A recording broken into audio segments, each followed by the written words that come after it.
आफ्ताब अमीन पूनेवाला जो कि फिलहाल तिहाड़ जेल में बंद है, उसे लेकर इंडिया न्यूज एक के बाद एक चौंकाने वाले खुलासे कर रहा है। इसी कड़ी में एक और खुलासा ये हुआ है कि आफ्ताब अपनी फांसी का गुहार लगाने लगा है। फांसी के लिए बोल रहा है कि अब मुझे फांसी दे दो, मुझे फांसी चाहिए, मुझे इतना मत तड़पाओ। आपको बता दें कि तिहाड़ जेल में बंद है आफ्ताब अमीन पूनेवाला।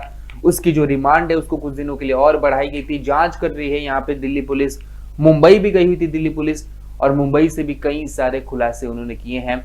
और मुंबई से कई सारे खुलासे करके जब दिल्ली पुलिस वापस लौटी तो बहुत सारे राज खोले गए हैं। इसके बाद से उन राजों के ऊपर से भी इंडिया न्यूज ने पर्दा हटाया। लेकिन फिलहाल आज हम बात करेंगे कि कैसे फांसी की गुहार लगा रहा है आफ्ताब अमीन पूनेवाला, एक शैतान, ऐसा कह सकते हैं कि एक बहुत ही शातिर किलर, जो कि अभी तक उसके खिलाफ कोई ठोस सबूत नहीं इकट्ठा हो पाया, लेकिन फिर भी उसको फांसी होना तय है, क्योंकि सच ज्यादा दिनों तक छुपा नहीं रह सकता। और आफ्ताब अमीन पूनेवाला ने कुछ ऐसा काम किया है कि वो छुपाए भी नहीं छुप सकता, क्योंकि अपने मुंह से वो कबूल कर चुका है कि उसने श्रद्धा के 35 टुकड़े किए और उसको दिल्ली के अलग अलग इलाकों में फेंक दिया।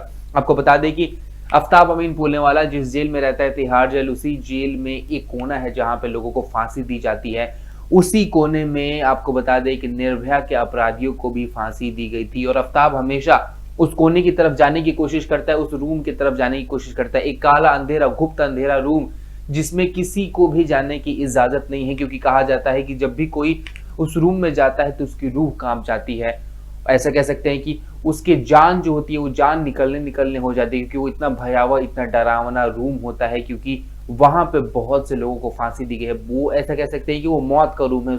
उस रूम के अंदर जो भी अपराधी जाता है वो सिर्फ और सिर्फ मौत को गले लगाने जाता है। और उसी रूम को देख के डर चुका है आफ्ताब अमीन पूनेवाला।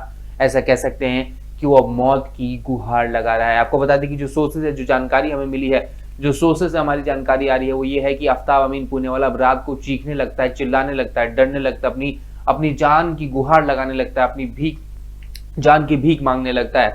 कुछ दिनों पहले हमने आपको बताया था कि कैसे आफ्ताब अमीन पूनेवाला ही बोल रहा था कि अगर तुम फांसी देना चाहते हो तो दे के दिखा दो मुझे फांसी, मैं नहीं मारा है श्रद्धा को, अगर तुम फांसी दे पाओगे तो दे दो। लेकिन अब आफ्ताब को ऐसा लगने लगा है कि अब उसकी जो मौत के दिन है वो नजदीक आने लगे हैं, क्योंकि अब जो ऐसा कह सकते हैं कि श्रद्धा का जो केस है वो केस अब फास्ट ट्रैक बेसिस पे होगा।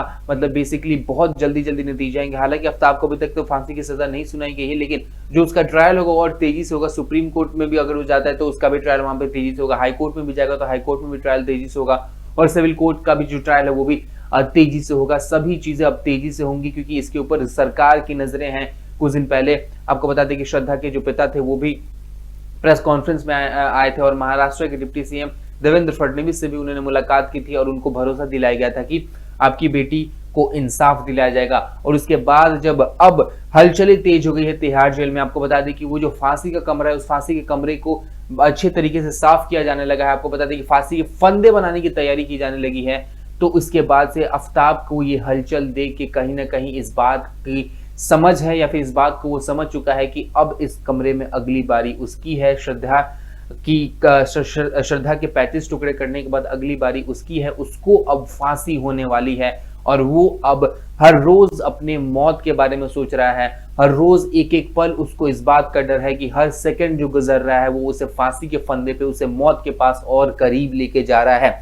इस वजह से भी आफ्ताब रात को उठ के चिल्लाने लगता है, मौत की भीख मांगने लगता है। बोलता है कि अगर तुम्हें फांसी देनी है तो अभी दे दो, मुझे इतना मत तड़पाओ। लेकिन बहरहाल आफ्ताब अमीन पूनेवाला उतना ही ज्यादा तड़पेगा जितना ज्यादा तड़पी थी श्रद्धा वॉकर जब उसके 35 टुकड़े किए थे आफ्ताब ने।